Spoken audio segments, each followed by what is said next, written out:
Bonjour, chers abonnés. Aujourd'hui, nous allons faire une vidéo en comptabilité générale et on s'intéressera sur les opérations commerciales, notamment escompte conditionnel. Donc, vous entendez toujours dans les exercices, on parlait des escomptes conditionnels et beaucoup d'entre vous ont des problèmes de quoi faire avec ces escomptes conditionnels. Aujourd'hui, c'est ça notre objectif. Nous allons essayer de résoudre ces problèmes dès aujourd'hui. Alors, je vous demande de suivre la vidéo jusqu'à la fin. On va traiter un cas des escomptes conditionnels.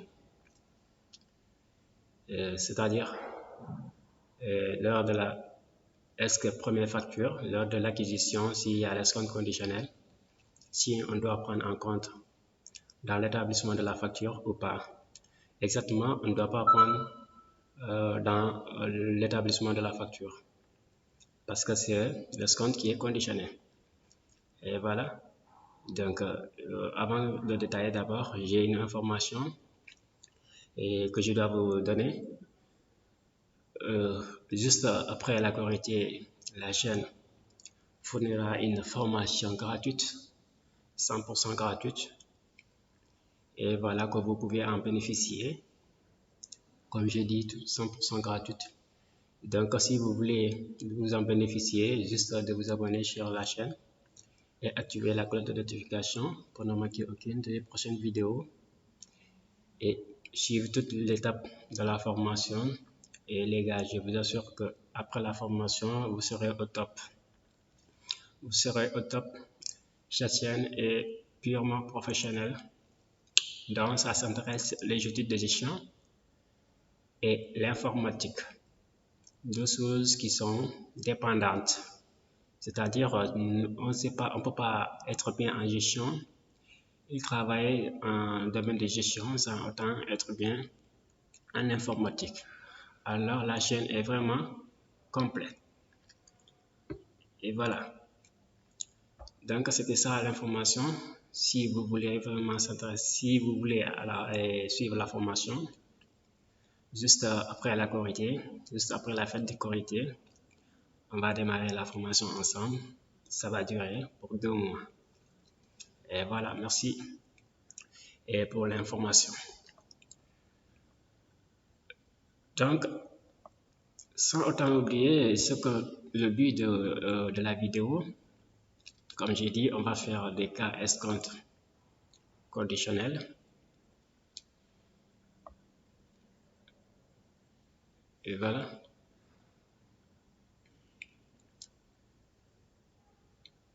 Et vous le voyez en jaune, escompte conditionnel. Et voilà. Donc, ce sont des opérations financières, commerciales. On peut l'avoir, c'est une réduction financière. On sait que l'escompte est une réduction financière que le fournisseur accorde à son client compte tenu du délai de règlement. C'est-à-dire, c'est en fonction du règlement qu'on octroie des escomptes.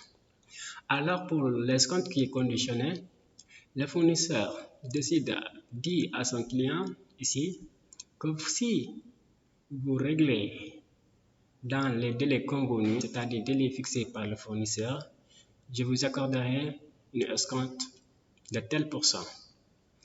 Alors, donc la condition est là. Si je règle en tant que client, si je règle dans les délais convenus, j'aurai une réduction financière de quelques pourcents. Alors que le client maintenant a l'intérêt de régler à la date fixée par le fournisseur pour bénéficier de cet escompte. Et évidemment, c'est pourquoi on nous dit qu'on ne doit pas l'enregistrer à la facture, dans la facture de droit.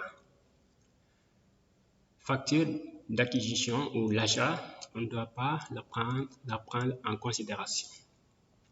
Parce qu'on n'est pas sûr, est-ce que le client va régler dans les délais convenus par le fournisseur?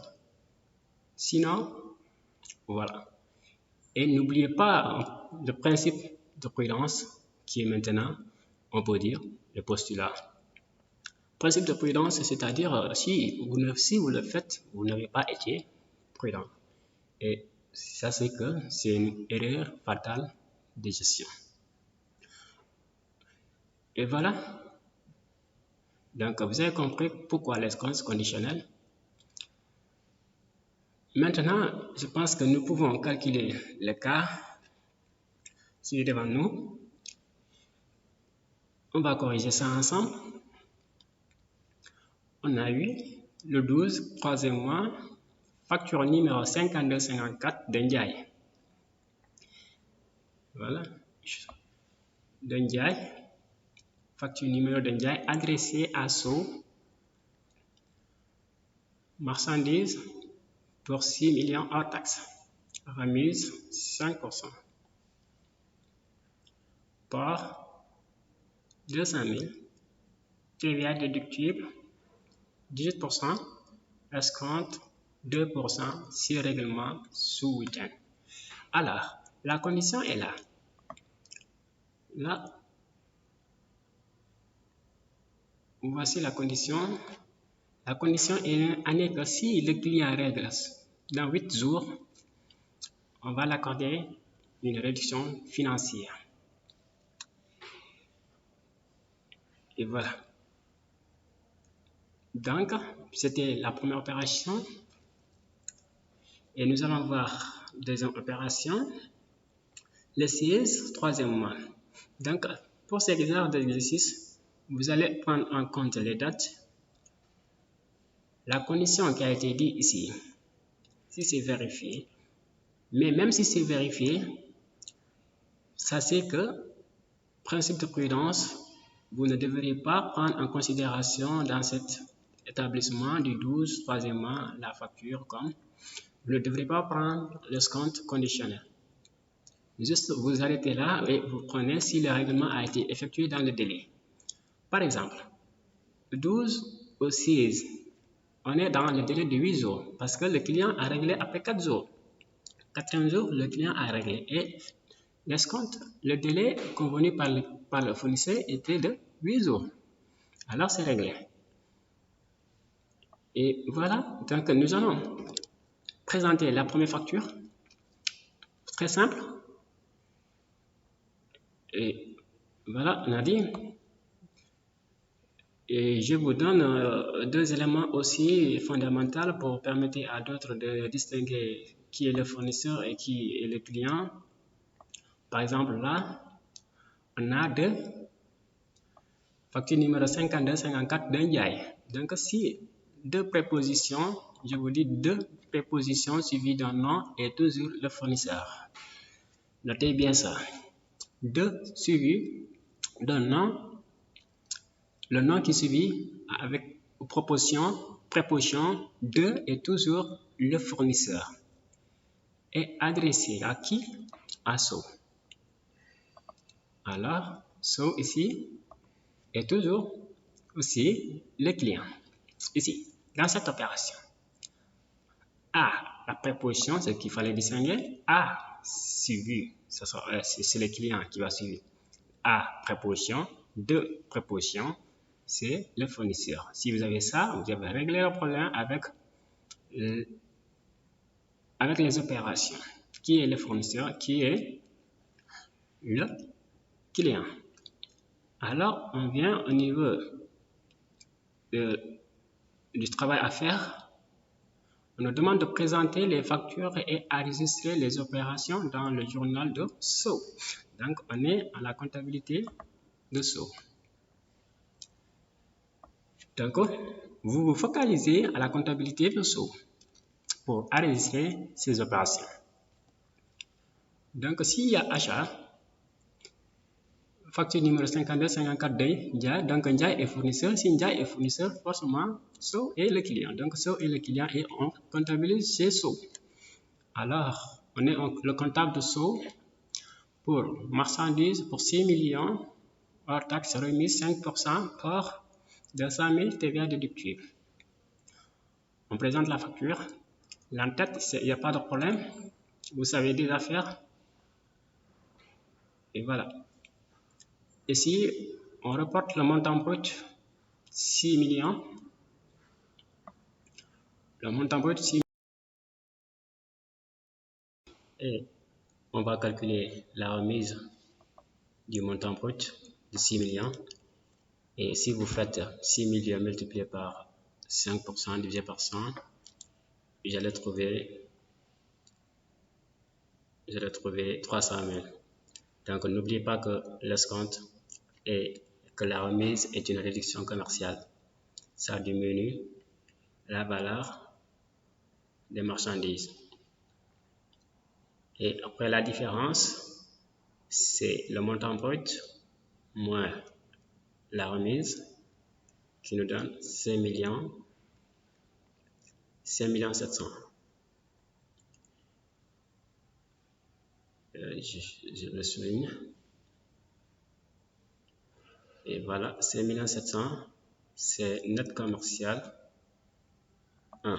C'est le premier solde en établissement des factures.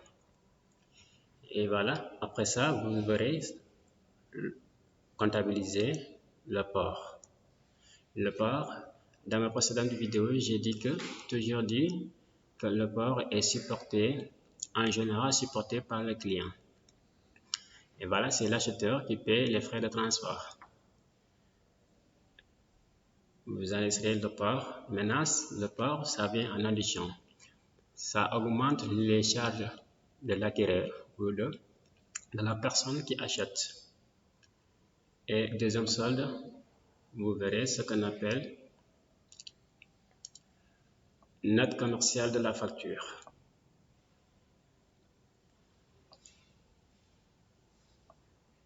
Et net commercial de la facture qui est de 5 900 000. On est en train d'arrêter cette opération. J'ai pris les remises de 5% et j'ai pris les parts de 200 000.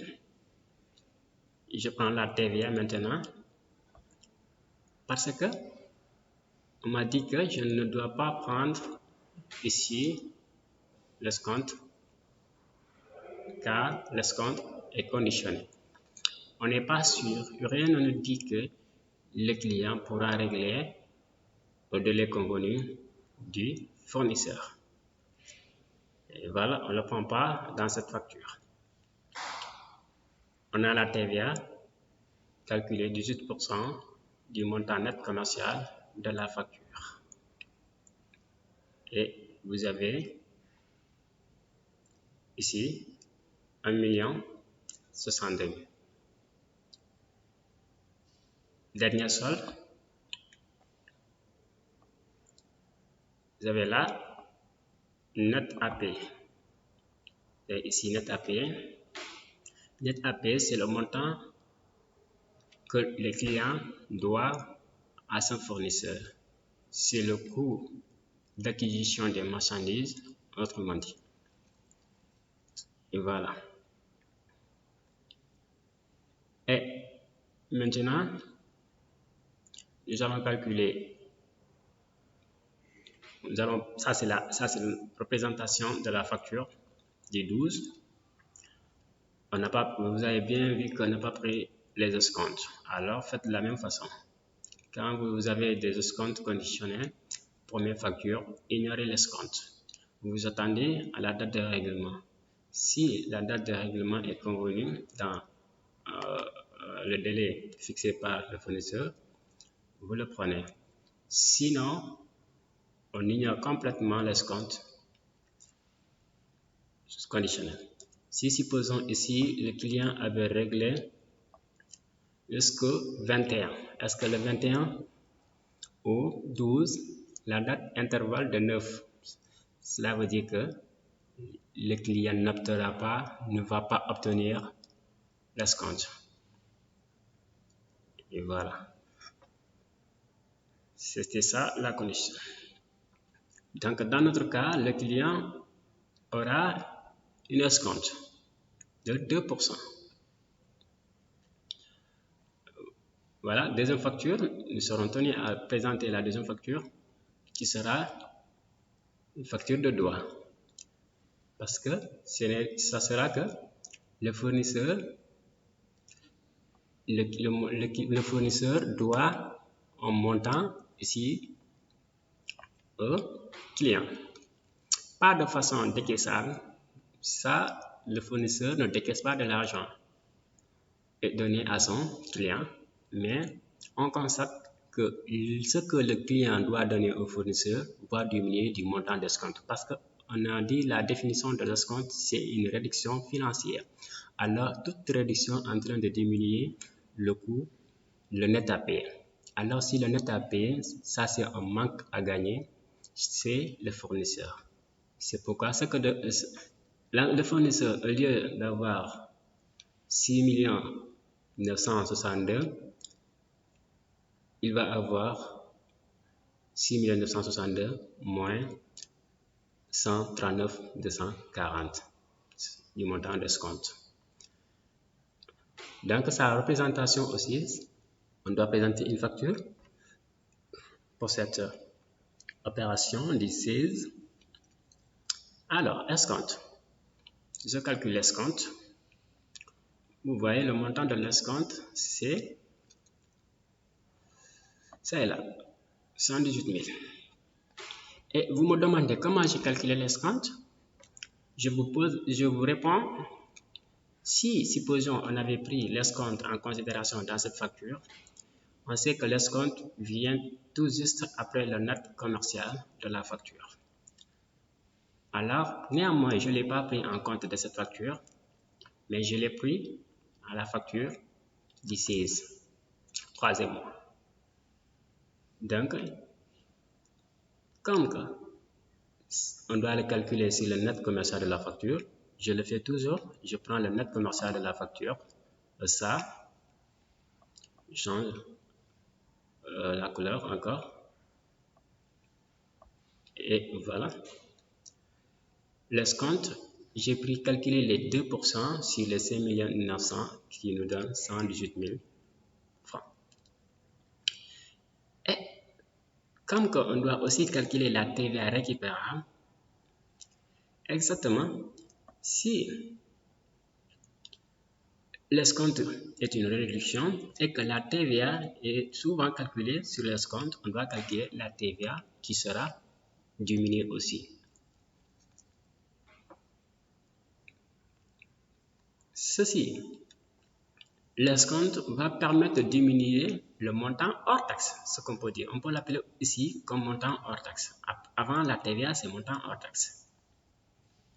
Et l'escompte va diminuer. Si l'escompte diminue, donc cela veut dire que la TVA aussi va diminuer. Parce que là, la TVA qui sera calculée sur l'escompte viendra à une diminution qu'on n'avait pas pris en compte ici. Et voilà, donc, ce qui veut dire que vous devrez tout simplement calculer le montant de la TVA de 18% sur les escomptes. Ça sera plus et vous avez le net commercial, net à votre crédit.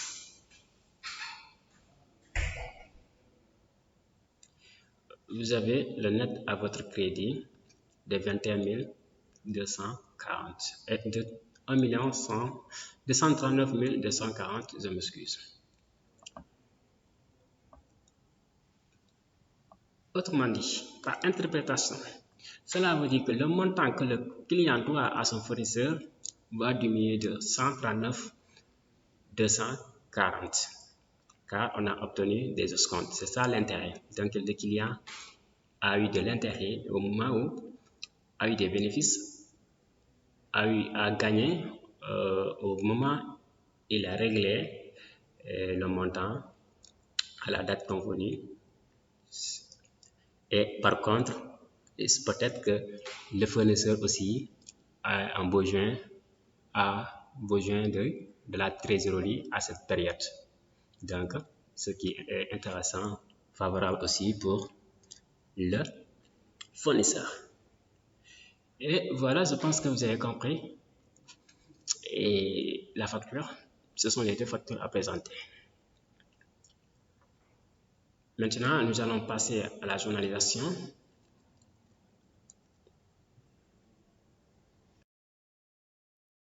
Alors, à la journalisation, nous allons journaliser les opérations.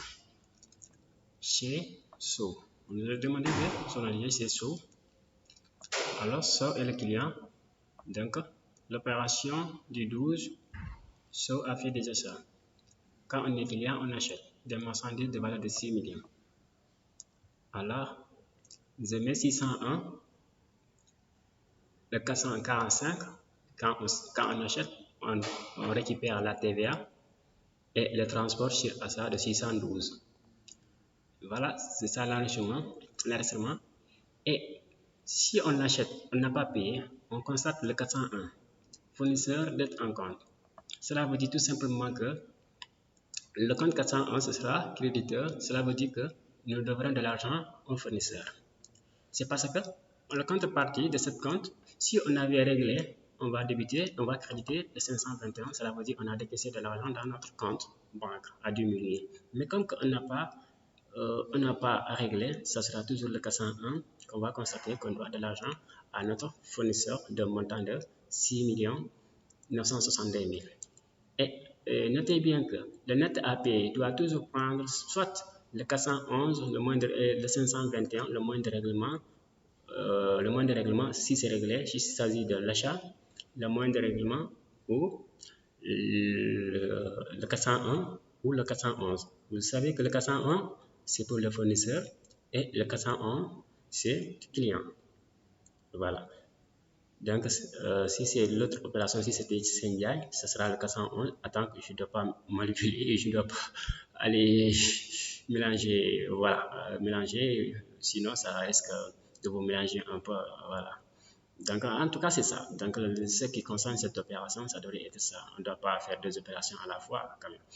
Voilà, ça risque de vous mélanger. Et voilà. Donc, le 601, je prends toujours le dernier net commercial. Si j'avais 3 nets commerciaux, je prends toujours je l'associe au dernier net commercial si ça veut bien les marchandises.